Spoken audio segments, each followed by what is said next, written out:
When you look at these art pieces, I mentioned to you in your classroom, they all depict the same scene, the birth of Jesus, right? It happened over 2,000 years ago. We reset the clock 21 roughly years ago, and that's how we got here.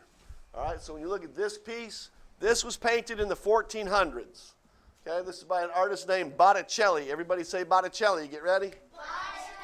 Botticelli, Italian artist. Look at this one.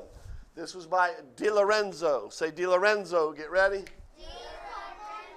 Di Lorenzo. Botticelli, Di Lorenzo. And this guy, Ghirlandaio. Say Ghirlandaio. Get ready?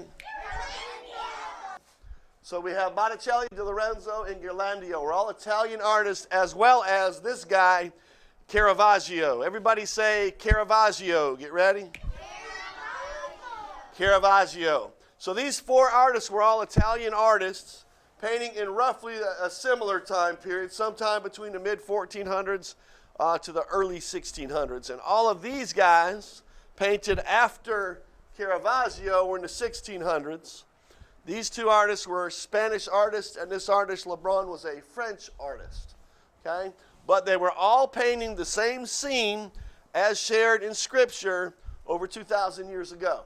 Okay? So when you look at them, you'll see a lot of things that are similar about them. You'll see the baby Jesus, his mother and father, and either shepherds or the wise men, right? And in some of them, other groups of people, including angels and other visitors, okay? When we look at these scenes, here's what I want you to understand. This is the most important artist in our display is this artist Caravaggio. Caravaggio did something very different, you could call revolutionary, right? He painted this scene different than people had been doing it for hundreds of years. And we'll talk about exactly what that is and why. And when you look at these three scenes right here, look past the baby and the people. What do you see? The great outdoors, right? They're all depicted as outdoor scenes. The manger is suggested, but they don't look like they're in it, right? But Caravaggio painted them in the manger, right? So that's a big difference. We talked about these being evenly lit, the same throughout pretty much. But when you look at this, you see areas that are so dark. Like, did you see this animal back here? You see this one. There's your donkey.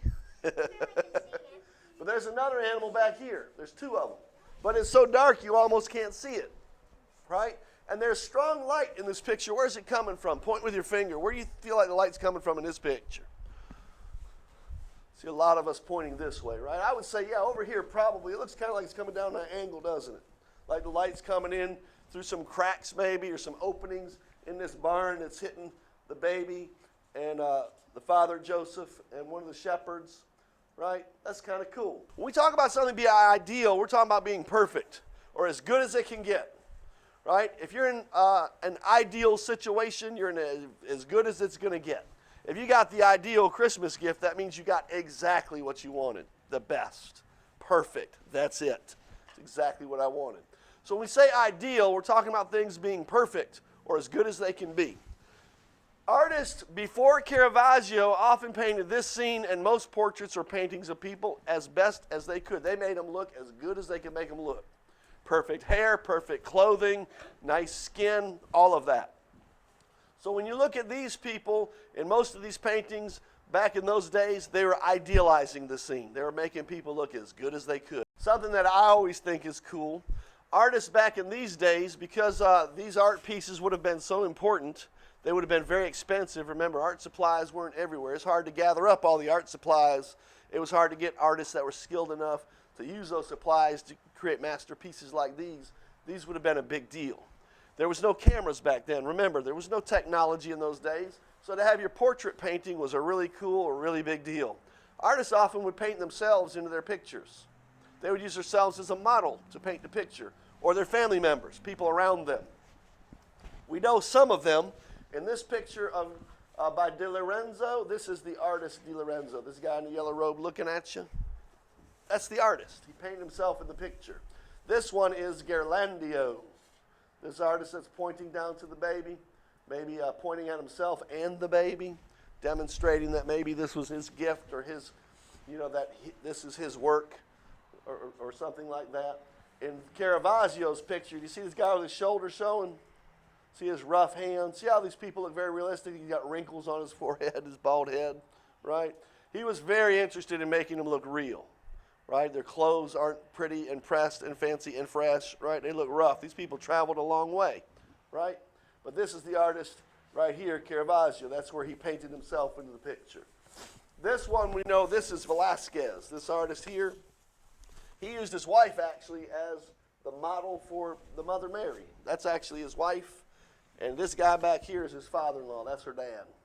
So he painted his family members right into the picture. This one, we know that these guys right here, these were actually very wealthy people that helped support Di Lorenzo. They helped pay for his art, his supplies, and his travels and things. They supported his artwork. So he included them in the picture. They were very influential people in his community, right? So that's kind of a neat deal. Caravaggio thought differently. Caravaggio said, well, you know what? I'm taking the same information you got from Bible and other historical documents, and I'm recreating the scene. I see it this way. It would have looked like this, right? And honestly, the scene probably looked a lot more like this, right? So these artists were paying tribute and honor. Remember, all of these paintings would have been in a church, a cathedral, right? They would have been put up high where everybody could see it, usually behind the altar. These pieces of art would have been a big deal, right? So it makes sense that they would want to make them look really good, right? That makes sense. But this artist thought it was more important to show things as realistic as possible, and that kind of changed the way people viewed painting this scene and many other things. Notice that after Caravaggio painted, El Greco, Velázquez, our Spanish artist, painted more like his style and less like those. This artist, Lebrun, a French artist, also, his style looked more like this, right, and less like those.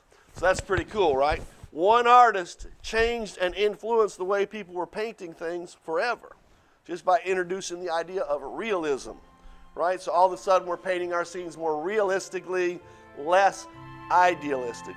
Does everybody understand that? That's pretty cool, right?